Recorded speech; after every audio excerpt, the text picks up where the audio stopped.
नमस्कार सभी प्यारे विद्यार्थियों को। जैसा कि आप लोगों को पता ही है, एसएससी एमटीएस के प्रत्येक शिफ्ट में जनगणना से प्रश्न पूछे जा रहे हैं, तो जल्दी से जनगणना को यहां पर हम कंप्लीट करेंगे।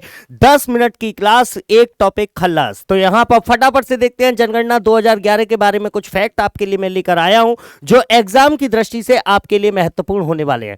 भाई सबसे पहले अगर हम बात करें तो देखिए, जनगणना के इतिहास को आपको जानना पड़ेगा कि जनगणना सबसे पहले कहां पर कैसे आपकी प्रारंभ हुई थी। तो देखिए 1500 ईसा पूर्व में इजराइल में मूसा के द्वारा वहां के निवासियों की जनगणना का उल्लेख मिलता है। मतलब 1500 ईस्वी में इजराइल में पहली बार जनगणना कराने का उल्लेख आपको मिलता है। इसके अलावा अगर आपसे पूछे कि आधुनिक पद्धति पर पहली व्यवस्थित जनगणना कहां पर हुई थी, तो 1749 में स्वीडन, क्या याद रखना है, 1749 यानी 1749 स्वीडन में पहली बार आपके यहां पर सिस्टमैटिक सेंसस को कराया गया था, यानी व्यवस्थित जनगणना को करवाया गया था। इसके अलावा आपके यहां बात करें भारत में, अगर हम बात करें तो ब्रिटिश काल में भारत की पहली जनगणना 1872 ईस्वी में लॉर्ड मेयो के काल में हुई थी। बहुत ध्यान से याद रखिएगा, 1872 में लॉर्ड मेयो के काल में आपके यहां पर पहली बार जनगणना को कराया गया था। और यहां पर लॉर्ड मेयो आपके सामने लगे हुए हैं, चित्र भी आप उनका देख सकते हैं। आगे की तरफ चलते हैं, अगली यहां पर बात करें तो भैया देखिए, यहां पर भारत में अगर आपसे क्वेश्चन आता है कि भारत में पहली बार व्यवस्थित जनगणना कब प्रारंभ हुई, तो याद रखिएगा कि भारत में पहली बार प्रति 10 वर्ष बाद व्यवस्थित जनगणना लॉर्ड रिपन के काल में, किसके, लॉर्ड रिपन के काल में 1881 में प्रारंभ हुई थी, है ना। मतलब 1881 की जनगणना के बाद यह निर्धारित हो गया था कि अब प्रत्येक 10 वर्ष के बाद जनगणना कराई जाएगी। इसके अलावा 1872 की जनगणना को अगर आप पहली जनगणना मान लेते हैं, तो जो 2011 में आपकी जनगणना हुई थी वो 15वीं जनगणना थी। अगर आपसे पूछा जाए स्वतंत्र भारत की कौन सी थी, तो स्वतंत्र भारत की 7वीं जनगणना थी। और 21वीं सदी की कौन सी थी, तो 21वीं सदी की ये दूसरी जनगणना थी। ये भैया फैक्ट बहुत ज्यादा इंपॉर्टेंट आपके लिए रहेंगे कि वर्ष 2011 की जनगणना, अगर 1872 की जनगणना को हम पहली जनगणना मानते हैं, तो आपकी 2011 की जो जनगणना है वो 15वीं, उसके अलावा स्वतंत्र भारत की 7वीं और 21वीं शताब्दी की ये दूसरी जनगणना होगी। ठीक है ना भैया, ये आपके लॉर्ड रिपन भी यहां पर आपको दिखाई दे रहे होंगे।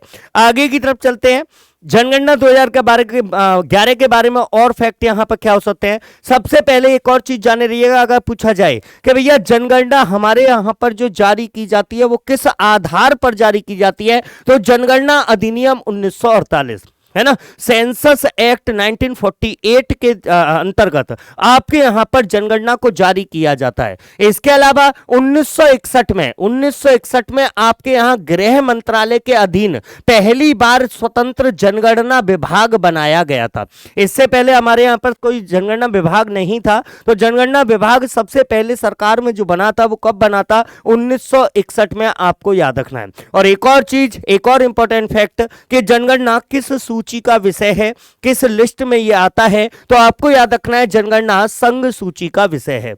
मतलब संघ सूची का विषय होने के नाते इस पर कोई भी कानून बनाने का अधिकार जो होगा वो किसके पास होगा, संसद के पास होगा।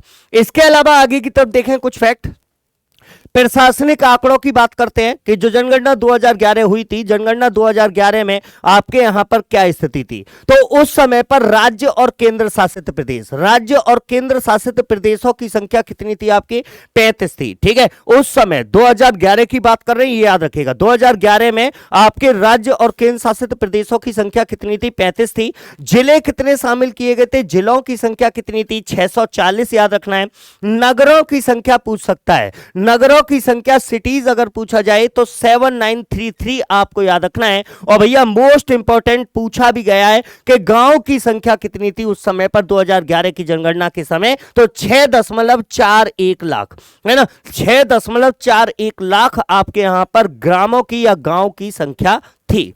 आगे की तरफ चलते हैं और कुछ चीजें यहां पर एक पॉइंट आपको याद रखना भैया, 2011 की जनगणना को कराने वाले व्यक्ति का नाम भी आपको याद रखना है ना। 2011 की जनगणना जब आपके यहां पर हुई उस समय पर आपके महारजिस्ट्रार और जनगणना आयुक्त कौन थे, तो डॉक्टर सी चंद्रमौली का नाम आपको याद रखना है ना। डॉक्टर सी चंद्रमौली जो हैं वो 2011 की जनगणना के समय महारजिस्ट्रार एवं जनगणना आयुक्त के पद पर विराजमान थे। और अगर आपसे पूछ ले कि 2001 में जो जनगणना हुई थी उस समय पर आपके महारजिस्ट्रार और जनगणना आयुक्त कौन थे, तो जयंत कुमार बंठिया का नाम आपको याद रखना है। क्लियर होगा। चलिए आगे की तरफ चलते हैं भैया, यहां पर जनसंख्या के आंकड़ों की तरफ हम नजर मार लेते हैं, महत्वपूर्ण आंकड़े देख लेते हैं भैया। 2011 के अनुसार, 2011 की जनगणना के अनुसार कुल जनसंख्या हमारी कितनी थी, तो भैया उस समय पर जनसंख्या जो है वो 121.08 करोड़, लगभग मान के चलिएगा 121 करोड़ के आसपास। ठीक है।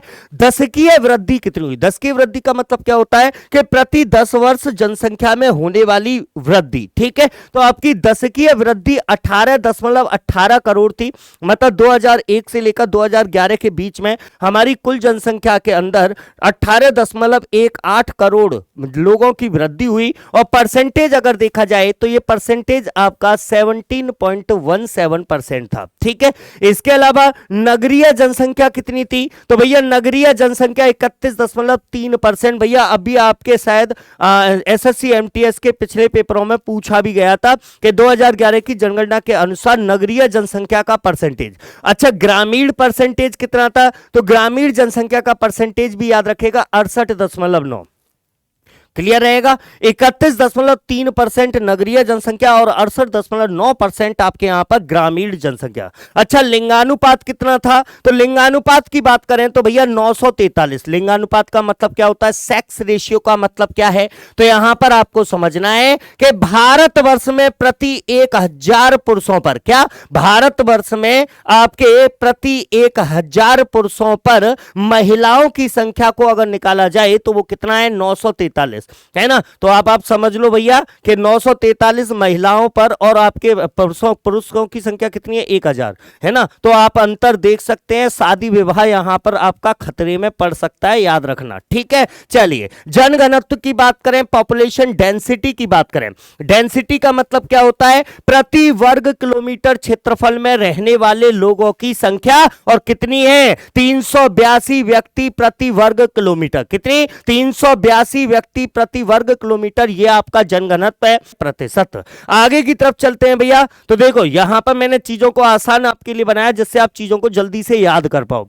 सबसे बड़ा और सबसे छोटा, ठीक है, किसके आधार पर, क्षेत्रफल के आधार पर पूछ सकता है, जनसंख्या के आधार पर पूछ सकता है, according to area and population. अगर आपसे पूछा जाए क्षेत्रफल के आधार पर, है ना, क्षेत्रफल के आधार पर भारत का सबसे बड़ा राज्य या सबसे छोटा राज्य, या भारत का सबसे बड़ा केंद्र शासित प्रदेश या छोटा, ऐसे जनसंख्या के आधार पर भारत का सबसे बड़ा राज्य, सबसे छोटा राज्य, और सबसे बड़ा केंद्र शासित प्रदेश और सबसे छोटा केंद्र शासित प्रदेश। तो यहां पर गौर कर लें, राज्यों में अगर पूछे तो क्षेत्रफल के आधार पर सबसे बड़ा राज्य है आपका राजस्थान, कोई डाउट नहीं होना चाहिए, और सबसे छोटा राज्य आपका क्षेत्रफल के आधार पर कौन सा, गोवा। केंद्र शासित प्रदेशों में सबसे बड़ा केंद्र शासित प्रदेश क्षेत्रफल के आधार पर अंडमान निकोबार, सबसे छोटा है आपका लक्षद्वीप। क्लियर। जनसंख्या के आधार पर राज्यों की स्थिति, तो जनसंख्या के आधार पर सबसे बड़ा राज्य है उत्तर प्रदेश और सबसे छोटा राज्य है आपका सिक्किम, है ना। और केंद्र शासित प्रदेश में जनसंख्या के आधार पर सबसे बड़ा है आपका दिल्ली एनसीआर, कौन सा, दिल्ली राष्ट्रीय राजधानी क्षेत्र, और सबसे छोटा जनसंख्या के आधार पर है आपके लक्षद्वीप। बहुत इंपॉर्टेंट फैक्ट रहेगा एग्जाम की दृष्टि से। चलिए एक और चीज यहां देख लेते हैं, लिंगानुपात की स्थिति क्या है, सेक्स रेशियो की स्थिति क्या है। तो देखो राज्यों में सबसे ज्यादा लिंगानुपात केरल का है। भैया पूछा गया है अभी एमटीएस के एग्जाम में कि लिंगानुपात के आधार पर सर्वाधिक लिंगानुपात किस राज्य का है, तो केरल का। कितना, 1084, मतलब 1000 पुरुषों पर 1084 महिलाएं हैं केरल में। ठीक है। और अगर आपसे पूछे सबसे कम कहां का है, तो ये हरियाणा है। ठीक है, हरियाणा, कौन सा, हरियाणा राज्य। कितना है भैया, तो 879, मतलब 1000 पुरुषों पर केवल और केवल 879 यानी 879 महिलाएं हैं हरियाणा में। अच्छा, केंद्र शासित प्रदेश में पूछ ले, लिंगानुपात सबसे अधिक कहां का है? तो पुडुचेरी का है 1037 और सबसे कम कहां का है? तो दमन और दीव का है 618। याद रखना 2011 में आपके दमन, दीव, दादर नागर हवेली ये दोनों अलग अलग केंद्र शासित प्रदेश थे, ये याद रखिएगा। चलिए आगे की तरफ भैया देखिएगा, लिंगानुपात वाले जिले अगर आपसे पूछ ले, है ना, तो आपको याद रखना है जिलों में, है ना, जिले किसके? तो केंद्र शासित प्रदेश का भी हो सकता है और आपके राज्य का भी हो सकता है। तो यहां पर देखो केंद्र शासित प्रदेश में सर्वाधिक लिंगानुपात है माहे का, है ना, जिले में। और ऐसे ही अगर राज्य में पूछ ले तो कहां का? अल्मोड़ा का। न्यूनतम पूछ ले तो दमन में है, ठीक है, और अगर आपके राज्य में पूछा जाए तो फिर वो लेह जिला, ठीक है। इसके अलावा एक पॉइंट और बता देता हूं जोड़कर, दिल्ली का भैया सफदरजंग अस्पताल, ठीक है, सफदरजंग अस्पताल में भारत की 1 अरबवीं, है ना, संख्या में मतलब आपके क्रम में 1 अरबवीं कन्या ने जन्म लिया था और वह कन्या जो थी उसका नाम क्या रखा गया? आस्था। आस्था के साथ में आपके भारत की 1 अरब जनसंख्या पूरी हुई थी, ठीक है। इसके अलावा यहां पर देखिएगा तो भैया साक्षरता दर की स्थिति देख लें, लिटरेसी रेट राज्य और केंद्र शासित प्रदेश दोनों अलग अलग। राज्यों में सबसे अधिक साक्षरता दर कहां की है? केरल की है भैया 94%। न्यूनतम कहां की है? बिहार की है 61.8%। केंद्र शासित प्रदेशों में अधिकतम साक्षरता लक्षद्वीप की और सबसे कम साक्षरता दादर और नागर हवेली की। क्लियर होगा? चलिए आगे की तरफ चलते हैं, महिला साक्षरता की बात कर लेते हैं। एग्जाम की दृष्टि से इंपॉर्टेंट रहेगा, ये काफी इंपॉर्टेंट रहेगा। यहां पर सर्वाधिक कहां की है? केरल की है और न्यूनतम कहां की है? तो बिहार की है, ठीक है। चलो आगे की तरफ यहां पर भैया जनघनत्व की बात कर लें, पॉपुलेशन डेंसिटी की बात कर लें। राज्यों में बात करें तो सर्वाधिक जनघनत्व आपके कहां का है? बिहार का, और सबसे कम कहां का है? अरुणाचल प्रदेश, ठीक है। अधिकतम केंद्र शासित प्रदेश में अगर बात करें तो अधिकतम आपके जनघनत्व दिल्ली का है और न्यूनतम पूछ ले तो कहां का है? अंडमान और निकोबार का। क्लियर? चलो आगे चले, आज से न्यूनतम जनघनत्व वाले जिले भी देख लो भैया। तो 2 जिलों का नाम याद रखना है, दिबांग घाटी, दिबांग घाटी अरुणाचल प्रदेश, ठीक है। कहां पर है? अरुणाचल प्रदेश। यहां पर केवल 1 व्यक्ति प्रति वर्ग किलोमीटर रहता है भैया, है ना। और एक दूसरे नंबर पर याद रखेगा आपके जम्मू और कश्मीर का सांबा जिला, ठीक है। सांबा जिले में आपके ये जनघनत्व कितना है? केवल 2 व्यक्ति प्रति वर्ग किलोमीटर। इसके अलावा यहां पर देख लीजिए धर्म के आधार पर जनसंख्या का वितरण हमारे यहां पर किस प्रकार से है। वैसे परसेंटेज अगर आपको याद ना भी रहे तो कोई दिक्कत वाली बात नहीं है, बस पहले का याद रखेगा, हिंदू हमारे यहां पर सबसे अधिक हैं, उसके बाद दूसरे नंबर पर मुस्लिम, तीसरे नंबर पर ईसाई, चौथे नंबर पर सिख, 5वें नंबर पर बौद्ध और सबसे कम जैन, ठीक है। तो ये चीज आपको याद रखना, ये धर्म के आधार पर आपके यहां जनसंख्या का वितरण है, ठीक है जी। चलिए ये था आपके भारत की जनगणना 2011, जहां से आपका क्वेश्चन एग्जाम में बनता है, 100% बनता है, तो जल्दी से आप इसको तैयार कर लेंगे। मेरे हिसाब से ये टॉपिक आप लोगों को क्लियर हो गया होगा। किसी नए टॉपिक के साथ आपसे दोबारा मुलाकात करेंगे, तब तक के लिए जय हिंद, जय भारत।